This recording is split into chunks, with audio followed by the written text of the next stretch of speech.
কোন সেইজন যুৱক যিজন যুৱকে মৌচম গগৈৰ নিচিনা এজন শিল্পীক মঞ্চত অপমান কৰিবলৈ সাহস পালে? কোন সেইজন যুৱকক বাৰু আপোনালোকৰ চিনি পাবলৈ মন যোৱা নাইনে? এবাৰ সেই ল'ৰাজনৰ মুখখন আপোনালোকৰ চাবলৈ মন যোৱা নাইনে? গোটেই ভিডিঅ'টোত মই সকলোখিনি কথা ক'বলৈ চেষ্টা কৰিম, আপোনালোকে ভিডিঅ'টো কেৱল শেষলৈকে চাব। মৌচম গগৈ খুব সুন্দৰকৈ তেওঁ নিজৰ গীত পৰিৱেশন কৰি আছিল, তেওঁ নিজে গোৱা এটি গীত গাই আছিল। সেই গীত পৰিৱেশন কৰি থকাৰ অৱস্থাতেই মঞ্চলৈ উঠি আহিল এজন যুৱক, উদণ্ড যুৱক এজন উঠি আহি মৌচম গগৈৰ কাণত ফুচফুচাই কিবা এটা ক'লে। মৌচম গগৈক সেই নিশা 1টা বজাত কি বেয়া শব্দৰে এটা মাত মাতি তেওঁ কি অমুক গান গাই আছ বুলি মৌচম গগৈক ক'লে। লগে লগে মৌচম গগৈ গীত পৰিৱেশন কৰা বন্ধ কৰিলে আৰু ৰাইজক উদ্দেশ্যে ক'লে যে ইয়াৰ সমিতিৰ মানুহবোৰ ক'ত, কিদৰে এই ল'ৰাজনে মোক আহি এই নিশা 1টা বজাত এনেকুৱা গান গাই আছোঁ বুলি তেওঁ মোক প্ৰশ্ন কৰিব পাৰে, মোক বেয়া শব্দৰে গালি পাৰিব পাৰে। তাৰ পাছত পুনৰ পৰিৱেশটো বাৰু খাম কাটিল। মঞ্চত যিসকল কমিটিৰ মানুহ আছিল, কমিটিৰ মানুহসকলে মৌচম গগৈৰ ওচৰত গৈ ক্ষমা প্ৰাৰ্থনা বিচাৰিলে। কিন্তু প্ৰতিবাৰে শিল্পীসকল কিহৰ বাবে অপমানিত হ'ব লগা হয়? কাৰণ প্ৰতিবাৰে যেতিয়াই বিহুৰ সময় হয়, ক'ৰবাত নহয় ক'ৰবাত এনেকুৱা খবৰবোৰ আমি প্ৰায় শুনা পাই থাকোঁ। আৰু এইবাৰ আমি বহাগ বিহুৰ সময়ত এনেধৰণৰ বাতৰি খুব বেছিকৈ শুনা পোৱা গৈছে। জুবিন গাৰ্গৰ ক্ষেত্ৰতে হওক বা আন কোনোবা শিল্পীৰ ক্ষেত্ৰতে হওক, এই বাতৰিবোৰ খুব বেছিকৈ পোৱা গৈছে। তেওঁলোকে ক'ৰবাত কিছুমান নক'বলগীয়া কথা, শিল্পীসকলেও ক'ৰবাত নোকোৱা নহয়, তেওঁলোকেও ক'ৰবাত শিল্পীসকলেও কিছুমান নক'বলগীয়া কথা কয়, যিখিনি কথাৰ ক'তো যুক্তিযুক্ততা নাথাকে। আৰু ক'ৰবাত কোনোবা এখন মঞ্চত কোনোবা শিল্পীক কোনোবা তাৰে উদণ্ড যুৱকে আহি বেয়া ভাষাৰে গালি পাৰে, অশ্লীল মাত ব্যৱহাৰ কৰে। তেওঁক মানে কি যিবোৰ তেওঁ কৰি থকা কামবোৰত, তেওঁ যিটো গীত গাই থাকে সেই গীতবোৰ পৰিৱেশন কৰি থকা টাইমত তেওঁক বাধা দিয়ে। খুব বেয়া লাগে, কাৰণ তেওঁলোকে ইমান দূৰৰ পৰাই যিহেতু কমিটিৰ নিমন্ত্ৰণ ৰক্ষা কৰি ৰাইজক লগ পাবৰ কাৰণে, ৰাইজক আমোদ দিবৰ কাৰণে তেওঁলোকে গীত পৰিৱেশন কৰে। গোটেই নিশা কষ্ট কৰি তেওঁলোকে গীত গায়, তাৰ পাছত তেওঁলোকে উভতি যাব লগা। আৰু সেই ঠাইখিনিৰ বিশেষকৈ তেনেকুৱা এজন কোনোবাই যেতিয়া তেনেকুৱা কিবা এটা বেয়া কাম কৰে, সেই ঠাইখিনিৰ কোনোবা এজন ল'ৰাই যেতিয়া শিল্পীজনক মানে গালি পাৰে বা কোনোবাই শিল্পীৰ গাড়ীলৈ কোনোবাই শিলগুটি দুলিয়াই, এনেকুৱা ঘটনাবোৰ আমি প্ৰায়ে শুনা পাওঁ। তেতিয়া কি হয়, কেৱল যে কমিটিখনৰ বদনাম হয় তেনেকুৱা নহয়, গোটেই ঠাইখিনিৰ বদনাম হয়। সেই শিল্পীজন আহিলে, সেই শিল্পীজনে গীত পৰিৱেশন কৰিলে, তেওঁ যোৱাৰ সময়ত কি লৈ যায় জানেনে? সেই ঠাইখিনিৰ মৰম ভালপোৱা সেইখিনিয়ে লৈ যায়। তেওঁলোকে যি সন্মান দিব, তেওঁলোকে যদি ভাল কাম কৰিব তেওঁলোকক ভাল বুলি তেওঁলোকে মনত ৰাখিব, আৰু যদি তেওঁলোকে বেয়া কাম কৰে তেওঁলোকক কিন্তু বেয়া হিচাপতে মনত ৰাখিব। হয়নে নহয় কওকচোন? গতিকে খুব বেয়া লাগে বিহুৰ সময়ত এনেকুৱা ঘটনাবোৰ এইটো বছৰ বহুত শুনা পোৱা গৈছে, বহুত দেখা পাইছোঁ। গতিকে আৰু মৌচম গগৈৰ নিচিনা এজন শিল্পী, মৌচম গগৈ তেনেকুৱা ইমান এজন শান্ত প্ৰকৃতিৰ মানুহ, তেওঁ ইমান মানে উচ্ছৃংখলিত হয়, তেওঁ গীত পৰিৱেশন নকৰে, তেওঁ খুব যে একদম জঁপিয়াই কিবা কৰি এনেকুৱা মানে ইমানখিনি হেৰি কৰি তেওঁ গীত পৰিৱেশন নকৰে।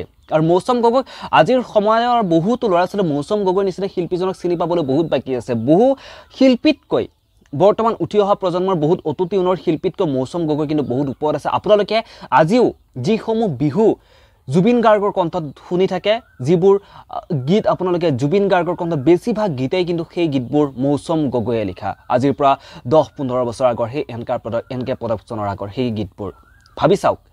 তেতিয়াৰ পৰাই মৌচম গগৈয়ে গীত পৰিৱেশন কৰিছে, গীত লিখিছে, ৰাইজক আমোদ দি আছে। আৰু সেইজন শিল্পীক, তেনেকুৱা এজন শিল্পীক এনেকৈ অপমান কৰাটো সঁচাকৈ বৰ লাজৰ কথা, বৰ লজ্জাজনক কথা হৈ পৰিছে। গতিকে এই ক্ষেত্ৰত কমিটিৰ মানুহখিনিও সাৱধান হ'ব লাগে। যেতিয়া কোনোবা এজন শিল্পীক অনুষ্ঠান পৰিৱেশন কৰিবলৈ মতা হয়, অনুষ্ঠান পৰিৱেশন কৰিবলৈ মতাৰ লগতে শিল্পীজনে যেতিয়াই মঞ্চত তেওঁ গীত পৰিৱেশন কৰিব, সেই গীত পৰিৱেশন কৰি থকা সেইখিনি সময়ত অন্তত বাহিৰা মানুহে যাতে শিল্পীজনক আহি একো কথা ক'ব নোৱাৰে, শিল্পীজনক যাতে আমনি কৰিব নোৱাৰে গীত পৰিৱেশন কৰি থকাৰ সময়ত, তেনেকৈ সিমানখিনি তেওঁক প্ৰটেক্ট কৰিব লাগে, সিমানখিনি তেওঁক মানে হেৰি কৰি ৰাখিব লাগে। কাষৰ মানুহখিনিয়ে যাতে শিল্পীজনক, কোনো মানুহে যাতে শিল্পীজনক আহি আমনি কৰিব নোৱাৰে গীত পৰিৱেশন কৰি থকা সময়ত, সেইখিনি অলপ চকু দিয়াটো দৰকাৰ। নহ'লে এনেকুৱা হ'লে খুব বেয়া লাগে। এতিয়া মৌচম গগৈৰ ক্ষেত্ৰতে যিটো হৈ গ'ল, আৰু এনেকুৱা ঘটনা মই প্ৰায়ে দেখা পাই থাকোঁ। আৰু এই ক্ষেত্ৰত অকল মৌচম গগৈ তেওঁকে অপমান কৰিছে সেইটো হয়, তাৰ লগতে আৰু এটা কথা কওঁ, বহুতো শিল্পীও এনেকুৱা আছে, তেওঁলোকে কি কৰে মানে বৰ্তমান সময়ত তেওঁলোকে যিবোৰ নক'বলগীয়া কিছু কথা তেওঁলোকে কৈ দিয়ে মঞ্চত গীত পৰিৱেশন কৰি থকা, যিবোৰ কথাৰ কোনো যুক্তিযুক্ততা নাথাকে। কাৰণ মানুহবোৰে বিশেষকৈ তেওঁলোকে গীত শুনিবলৈ আহে, নাচিবলৈ আহে, ফূৰ্তি কৰিবলৈ আহে।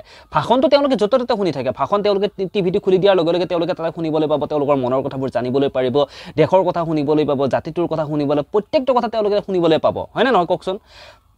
এখন বিহু মঞ্চত তেওঁলোকে কি ফূৰ্তি কৰিবলৈ আহে, হয়নে সকলোকে ধুনীয়াকৈ নাচিম গান গাব সংগীত শিল্পীজনে গান গাব আমি নাচিম ফূৰ্তি কৰিম তেনেকুৱা এটা উদ্দেশ্য লয় তেওঁলোকে আৰু তাত তেতিয়া যদি ক'ৰবাত অবান্তৰ কিছুমান কথা কৈ থাকে অবান্তৰ কিছুমান কথা যেতিয়া কৈ থকা যায় কিন্তু মানুহবোৰে খুব আমনি পায় আৰু তেতিয়াও কিন্তু এই আন সদস্য মানে কি আৰু বাকী পাব্লিকখিনিও অলপ তেওঁলোকে আমনি পোৱাৰ লগে লগে তেওঁলোকৰ খং উঠে খং উঠাৰ পিছত হুলস্থুলীয়া পৰিৱেশ এটাৰ সৃষ্টি হয় গতিকে এইবোৰ কথাটো অলপ গুৰুত্ব দিয়ে শিল্পীজনৰ গুৰুত্ব দিয়াটো দৰকাৰ এনেবোৰ কথাত গতিকে আগন্তুক সময়ত এনেবোৰ ঘটনা যাতে নহয় তাৰে আশা কৰিছোঁ শিল্পীসকলেও নিজৰ কৰ্মটোক শ্ৰদ্ধা কৰক নিজৰ কৰ্মক শ্ৰদ্ধা কৰি ভালকৈ তেওঁলোকে যাতে ৰাইজে যিটো বিচাৰিছে ৰাইজে যিধৰণে বিচাৰিছে ৰাইজক সেইদৰ যাতে তেওঁলোকে আমোদ দিব পাৰে তাৰ বাবে তেওঁলোকে চেষ্টা কৰক আৰু যিসকল এইবোৰ উদণ্ড যিসকল যুৱক থাকে সেই সকলকো কমিটিয়ে নাকি লগাবৰ কাৰণে চেষ্টা কৰক যাতে কোনো শিল্পীয়ে এনেকৈ অপমান পাব লগা নহয় কোনো শিল্পীকে যাতে কোনো যুৱকে অপমান কৰিবলৈ চেষ্টা নকৰে তেনেকুৱা এখন ৰাজহুৱাকৈ মঞ্চত গতিকে দেখা পাই খুব বেয়া লাগিছে বিশেষকৈ মৌচম গগৈৰ ক্ষেত্ৰত এনেকুৱা এটা হোৱাটো কেতিয়াও মানে সহজভাৱে ল'ব নোৱাৰি মৌচম গগৈৰ দৰে এজন শিল্পীৰ ক্ষেত্ৰত এনেকুৱাকৈ কোনোবাই